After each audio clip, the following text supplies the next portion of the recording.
Hi guys, my name is Dr. Houston Anderson. I'm one of the founders here at Timberline Wellness Centers, and I wanted to go over today some of the most common mistakes people are making when they're trying to find out how to naturally treat their thyroid.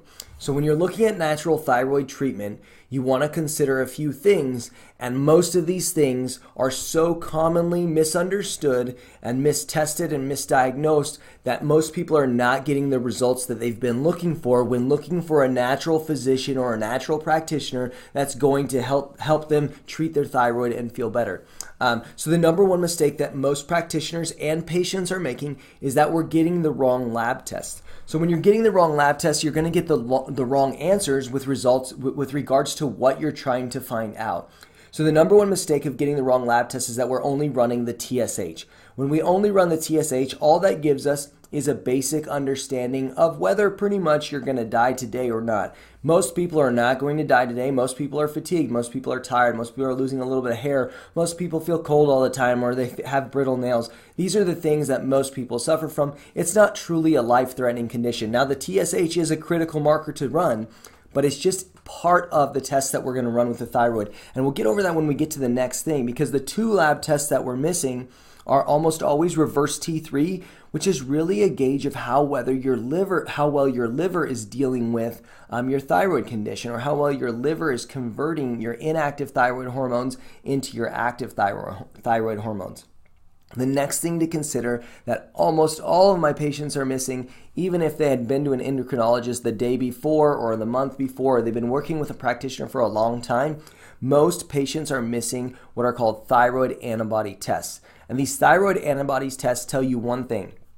They tell you whether you're dealing with an autoimmune condition or whether you're really dealing with a thyroid condition. So here's the one piece of information that you need to know. 90% of thyroid disorders in 2019 and beyond, I'm sure it will go up, are actually Hashimoto's thyroiditis. So Hashimoto's is a little bit different from a hypothyroidism case. So you're still going to have the same symptoms of low thyroid, low energy, and all the other ones I mentioned before. But what's unique about Hashimoto's is that it's actually not a thyroid condition. Okay, Hashimoto's is an autoimmune condition. It's an immune problem. And I'm going to say that again because even when we say Hashimoto's, people say, I have Hashimoto's, I have a thyroid problem. What all of my patients should be saying after they see me is, I have Hashimoto's, I have an immune system problem that's triggered by something, and I do not actually have a thyroid problem. Instead, my thyroid is suffering because my immune system is off. So in the office or with your practitioner, you would want to be working on your immune system. You would not want to be focusing on medications or thyroid treatments that directly address the thyroid. Okay, so here's the mistake number 3. You go and you get your lab tests and you're diagnosed with Hashimoto's. And then the natural practitioner wants to give you a prescription for something called Thyroid. Now, Thyroid is a very natural form of a thyroid medication. Okay, so that's obviously better than a synthetic version. But the problem is, if you're using Thyroid for Hashimoto's, which is 90% of the cases, you're not actually addressing the root cause, which was your immune system. So going on Thyroid doesn't mean that you're actually treating your thyroid condition most of the time. Most of the time, you're actually not treating it at all. You're just using a natural supplement to mask the symptoms. So that's a big thing that we don't want to do in our office at Timberline Wellness Centers. We don't want to mask unless we have to, right? So if you're almost, unable to get out of bed and things like that, then we're going to mask it for a little while as we address your root cause of the immune system. So once your immune system is functioning better, then you don't have to take your medications anymore. Maybe you've already started Thyroid and you want to get off of it. You can't just get off of Thyroid until you've done something to address your immune system and the triggers that might be there.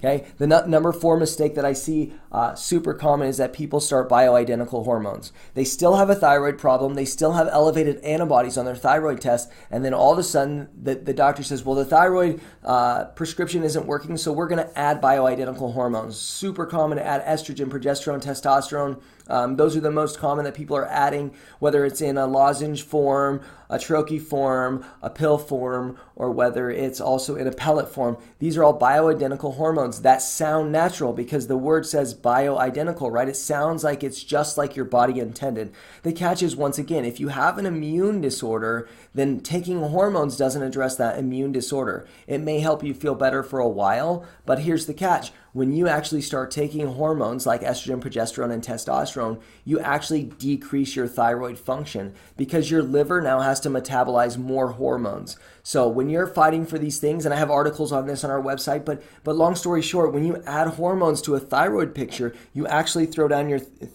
down your thyroid metabolism, and you're actually going to start feeling worse. So here's the thing. Don't make the same mistakes that most of the people make in my practice when I see them. Feel free to go ahead and call today, schedule a consultation. Let's get together. Let's figure out where you're at on these steps and see if we can address your thyroid naturally without medications, without having to suffer from multiple sensitivities and avoiding every food in the book, without having to stay on a 12-month to 24-month program where you're just exhausted after all the things you have to do. Let's keep it simple. Let's address the main root causes. Let's get your immune system back to order. If there's any food sensitivities causing that autoimmunity, let's look into that. And that's what I recommend. So go ahead. If you have any questions, go ahead and reach out to us and give us a call today. We appreciate you listening to this. Thanks a lot.